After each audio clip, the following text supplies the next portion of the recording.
I woke up today feeling ill and fearful and heavy. Can you share anything on that?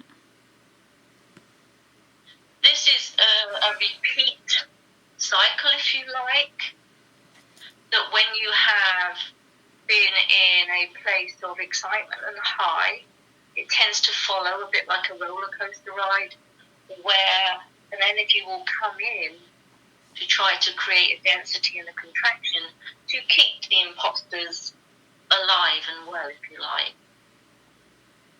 So when you've had a time of high energy, for instance, it can often be followed purposefully by an amount of density that is risen up during the time of the high energy to then be released from the physical and energetic body.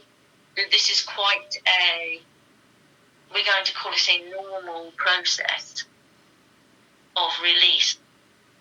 And the heights and the excitement loosens up and eases up the condensed energy in the body, in the chakras, in the energy field, ready for them to be released, which will reveal them. It will reveal their density and how that density feels.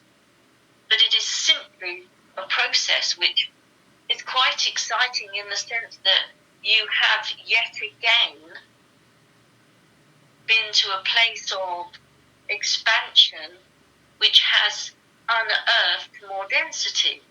That's how the pattern, that's how the healing process plays out. I felt like there was a chemical smell in my room a few hours ago. It smelled kind of like turpentine or something, or like paint thinner, and I felt like that might be making me sick.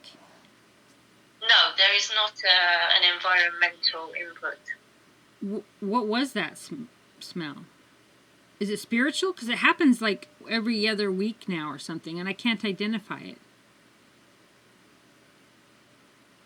We're not picking up anything about it being anything to do with your house, and we are not being told to worry what it might be. So no worries. So there does not appear to be any worries connected to this odor.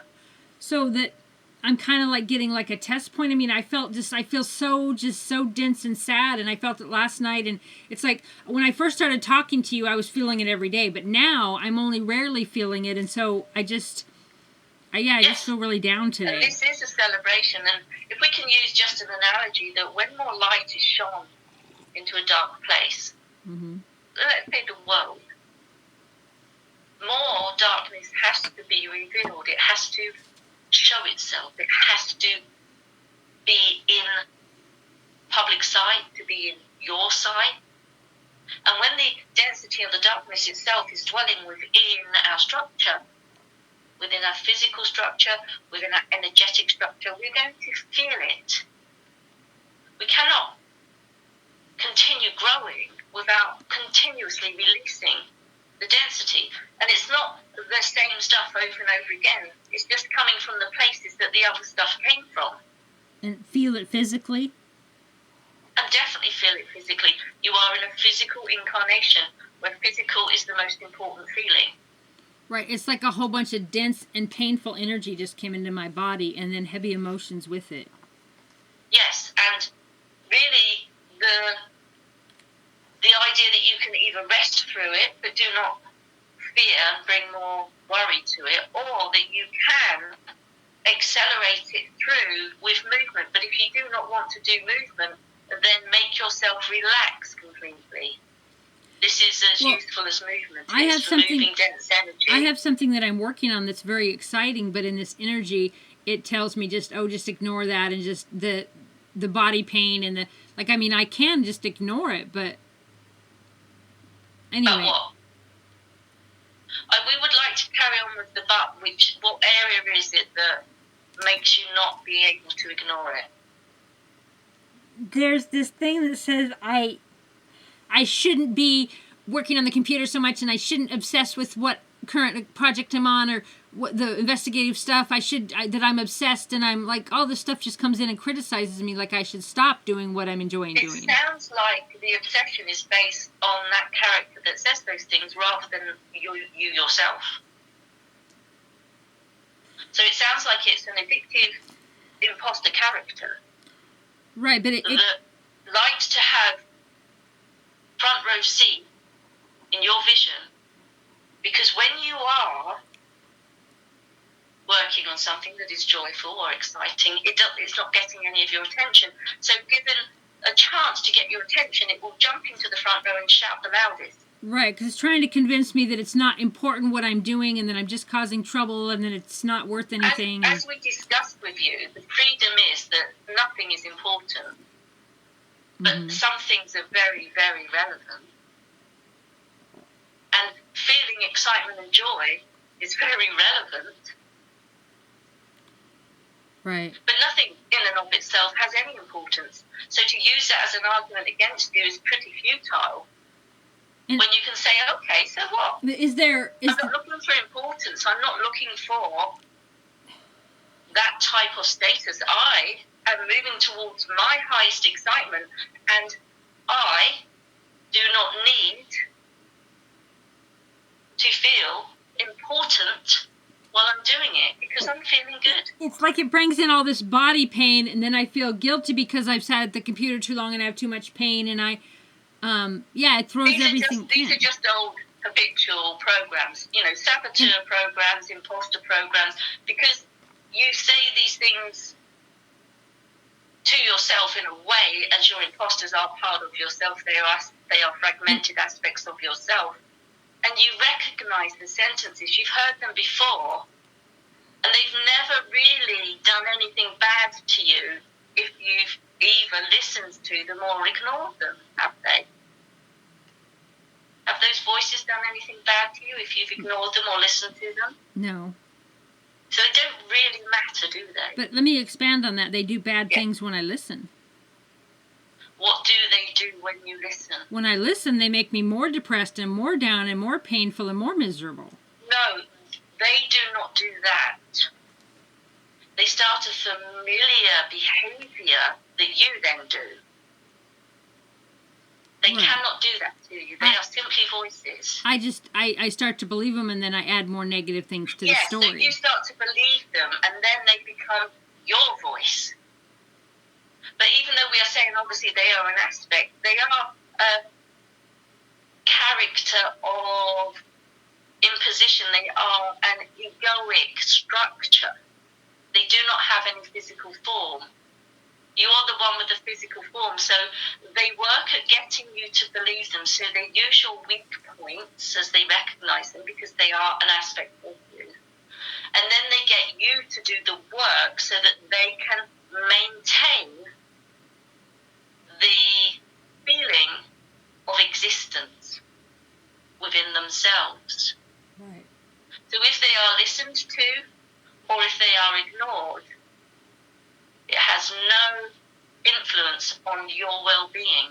But if they are believed, you then embody all that it is that they are saying, and you act it out.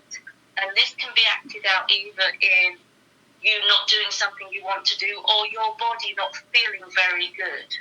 I feel druggy and ill and painful. I feel like I'm all druggy. Because you have absorbed their words, you have believed them, and you are now embodying them. You can let them go in this now moment. Would you like to? Yes, I would. So let's just do a bit of breathing, a bit of deep breathing. You want that chest to move a bit.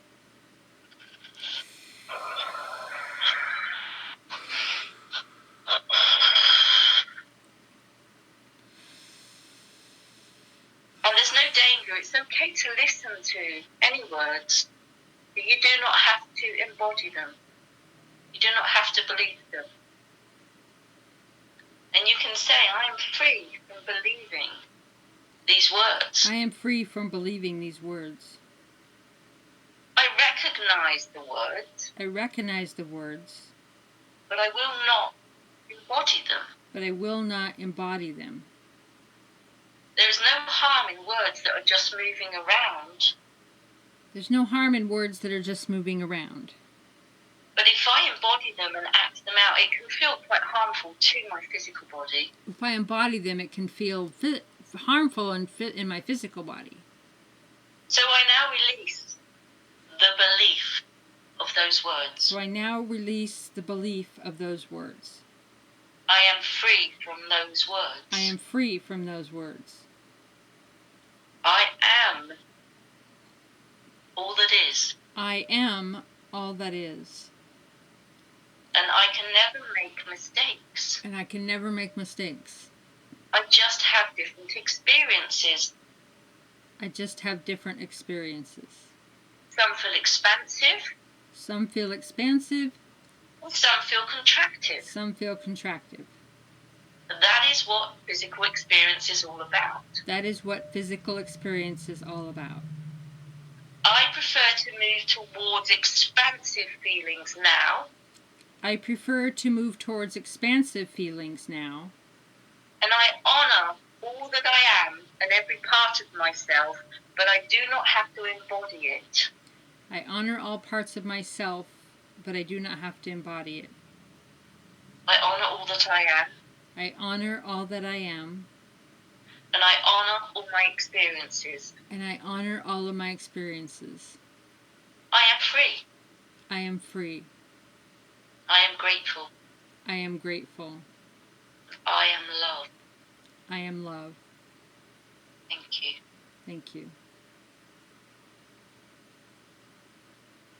It came with it today a real loneliness, which seemed to be an illusion. Yes, it is.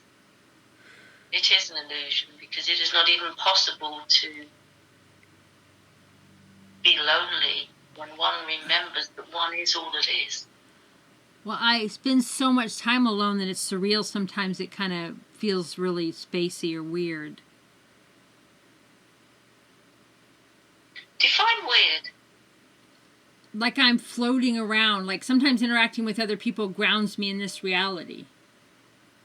Yes, but everything that you are experiencing, in a way, is in this reality. It's just different versions of this reality. So you can be grounded whilst you're floating around as well. Right. So what I'm feeling today does it have anything to do with other people's anger or hatred or negativity towards me? It might have a small amount of showing you that you might still have some beliefs that other people's negative energy can affect you. There is a small part of that involved in it, but they, in and of themselves, have no power to affect you without the idea that there might be a small bit of a belief that they can. Well, I feel like... Especially when it's what we would call a unified effort. I'm bringing in a light to some really dark, heinous energy, and... Yes. Okay, can you expand on that?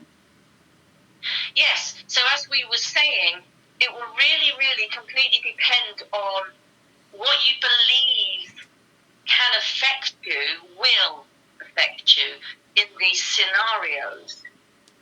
So if you can shore up your belief that you are untouchable, regardless of what energy is trying to be sent your way, or what thoughts are being thought about you, or words are being said about you, nothing can touch you. They have no... And in and of that, even if you have the slight belief that something can affect you, it will only take you to a place in yourself where you need to clear an energy that you are carrying, or a belief that you are carrying that includes other people. So they have no power over me unless I believe they do. Absolutely none. There's not one bit of power. There's nothing they can do. For any reason, can have over you, but we do understand how it can be felt as such, especially when you are harbouring a belief about it yourself.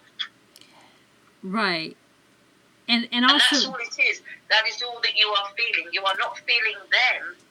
Right. You are highlighting the fact that you might still hold a belief that you can be impacted by other people's energies. As you are empathic, you can pick up energies and you can read energies, but how you deal with that is on you, not them.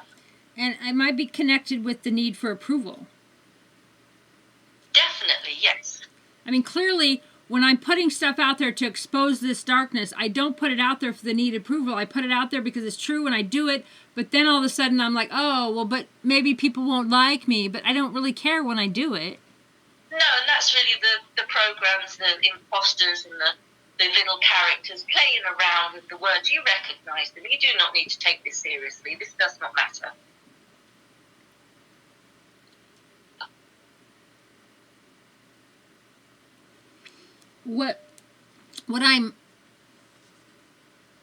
I mean, I know I'm doing the right thing and it feels good and it feels exciting. I guess I do have a little vein of fear like they might be able to harm me that I need to get rid of, I guess. Yes, and this is understandable in the sense, if you think about the human experience with other humans, everyone can have the idea that someone else may decide to harm them. This is not unusual. But they cannot affect your personal energy or vibration unless you decide that they can. So if you make a strong enough suggestion that you are untouchable energetically, emotionally, and physically, and you make that your core response to anything that it is that you may be feeling coming your way, right, it has to bounce back to the sender. And I believe that because I also have a lot of logical proof in my environment. Yes, exactly. And really, you can just have, if you like, little ceremonies or rituals that bring you into the remembering of your power by sending energy back out. If it is being sent your way, that you can send it back to the sender with the highest frequency possible, that it may be transmuted in the highest possible way and not come your way again. Right. I had thought about that in the last few months of taking that. Thanks for that reminder of all the energy, yes, any hate, any love, any yes, energy at all that's thought about me. I can take that energy up, transmute it, and make things of it that absolutely. I want. Absolutely. It is currency. Right. And you can turn currency into gold. So if they're obsessed over me or hate me or thinking to me, I can use that energy and transmute it to something I want it to be. Yes, it's a bit like a form of electricity, if you like. I don't think they're going to approve of that. We are not seeking approval, thank goodness. But I am safe. I'm physically safe from all of this. Could you say that with a bit of belief? You know, in the last few days, what I've turned up, it's, you know, there's possible, you know, murder and rapes, yes, and really yes, dark stuff. So I feel a little bit of fear of those types. Okay, so what we will do to help to clear that, of course we understand this, is you can come to the place of not judging each person involved. Right. Yes, you are revealing experiences and stories that others have had. Reveal without judgment. But you do not need to judge them. Right, because I've been both the abuser and the victim in different lives. Both. But this does not mean that if we see something happening that looks painful or difficult, that we wouldn't come in to help the person. Of course we would. That is part of our nature. Right. So what we are saying is when you are revealing these stories, if you do not set judgment on the bad and even on the good, if you can just be as neutral as possible, you will be a repellent to any energies sent your way. It's when you bring in extra judgment that it kind of opens up something in the energy field that can attract that type of energy towards you. And about anything. And not even just this. And having no attachment to an outcome. And definitely it is not within your control what the outcome of this will be, and it's not meant to be in your control. Right. What's in your control is what you feel and how you want to feel through this journey that you are having, through this experience, through using your skill and your art, and how it moves you on to the next section of your journey. Nothing to do with anyone else. Right, and the program keeps trying to tell me you should be writing about beautiful things like the water and the animals and posting your photos and your poetry and not working on this. Yeah, because only beautiful things happen in the world, don't they? And that is just the same type of example of how you are using judgment to stifle yourself, if you like, because you are judging something as purposeful and something else as non-purposeful, where they are both neutral. Right. And we are here to give things meaning, but we are not here to say whether they're right or wrong. We can use discernment in our everyday experiences, and if we do not wish to experience something, we move away from it. And if we see a vulnerable person, for instance, in the process of having an experience they do not wish to have, and it feels like it's our part to move in and change the energy of that, we can do so without judgment. We're not saying that we need to sit back and watch people in front of us suffer unnecessarily. But what we are saying is, it's not our judgment as to whether they were meant to experience that or not. That is them and God.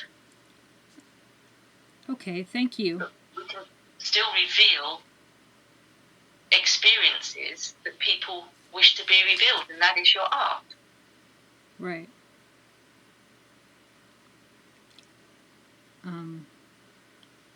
Yeah, and art is controversial no matter what art it is. Absolutely. To somebody. As is anything that is personal to someone, it will be controversial to someone else. Right. Okay, thank you.